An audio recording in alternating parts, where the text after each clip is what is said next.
Hello everyone. The topic for our today's lecture is the poem Where the Mind is Without Fear. This poem is written by Rabindranath Tagore. Rabindranath Tagore was born in 1861 and died in 1941. Was a dramatist, poet, novelist, short story writer, educationist, musical composer and painter. He was awarded the Nobel Prize for Literature in 1913 for his collection of poems Gitanjali means songs offerings. He was the first Indian as well as Asian to win the Nobel Prize. The book Gitanjali contains English translations by Tagore himself of poems he had written in Bangla. He translated his Bangla poems into English in 1912. There are total 108 poems in his book Gitanjali, and our today's poem, that is where the mind is without fear, is the poem number 35 from the same book. Tagore contributed to the shaping of cultural and intellectual identity of modern India. The national anthems of both India and Bangladesh are written by him. The collection of songs he composed, Rabindra Sangeet, is still popular today, and also the short stories he wrote are popular today.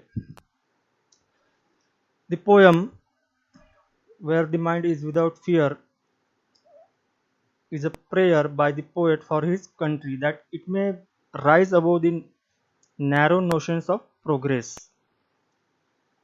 Poem Where the Mind is Without Fear, that is poem number 35 from the book Gitanjali, means songs offering, is the is the prayer by the poet for his fellow countrymen that it may rise above the narrow notions of progress. He prays to God for an atmosphere of freedom and equality based on truth and fearless reasoning. This poem is an expression of the poet's reflective spirit and contains his hopes for his country, the India of pre-independence times, but the prayer has a universal message which makes it immortal. He wrote this poem in the pre-independence times of India, but the poem is still popular today and has a universal message. This poem was originally composed in Bengali, as we have discussed earlier. This poem was originally composed in Bengali under the title Prarthana. Prarthana means prayer.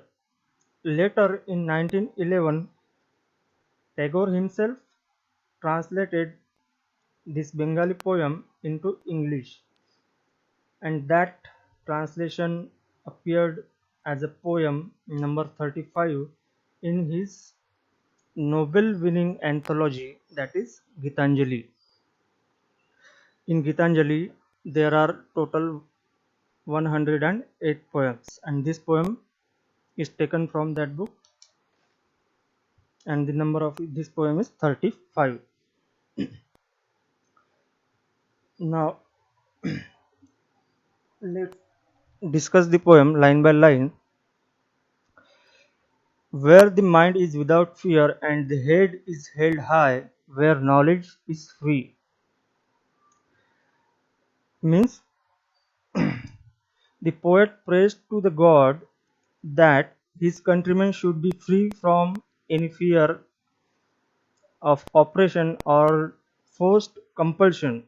He wishes that everyone in his country has his head held high in dignity. According to him, in a truly free country, every person should be fearless and should have a sense of self dignity. Second line, where knowledge is free, means the poet dreams of a nation where knowledge would be free. Education should not be restricted to the upper class only, but everybody should be allowed to acquire knowledge. The children should learn freely from the nature and the world around them. They should not be forced memorize some predetermined lessons, and this is Tagore's typical concept of education. Means knowledge should be free to the every person in the country. Next lines, where the world has not been broken up into the fragments by narrow domestic walls. Means the poet emphasizes the unity of not only of his countrymen but also of the entire world. He thinks there should be no division among people based on their caste, creed, color, religion, or any other things. In other words, prejudices and superstitions should not divide the people in groups and break their unity. Where words come out from the depth of truth, where tireless striving stretches its arm towards perfection.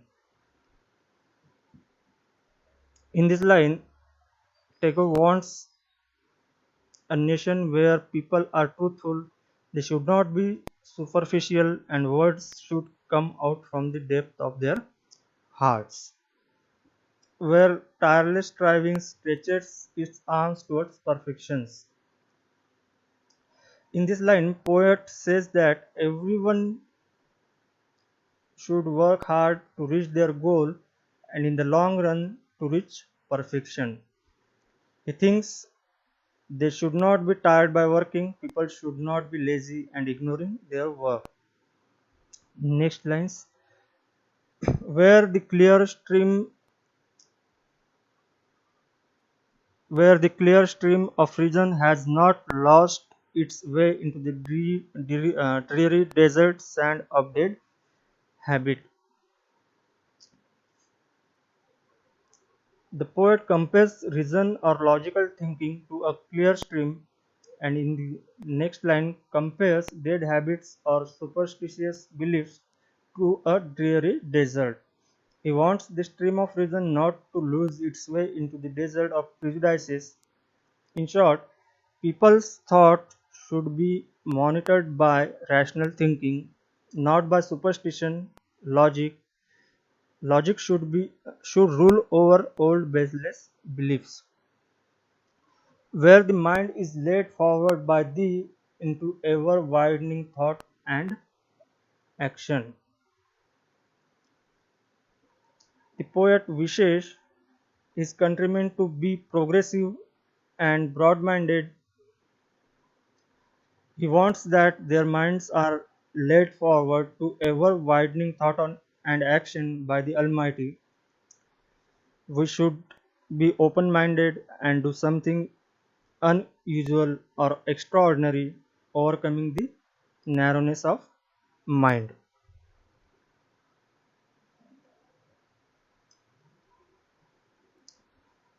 Into that heaven, freedom, my father, let my country awake. In the final line of the poem, the poet addresses the god as father. He asks him to awaken his country into such a haven of freedom where above conditions meet. The poet prays to the Almighty to raise or lift his country to such heights where freedom would be realized at its best. In turn, he is actually praying that God awakens his countrymen so that they come out from the darkness of ignorance, prejudices, disunity, and all other evils. This is the summary of this poem. Thank you.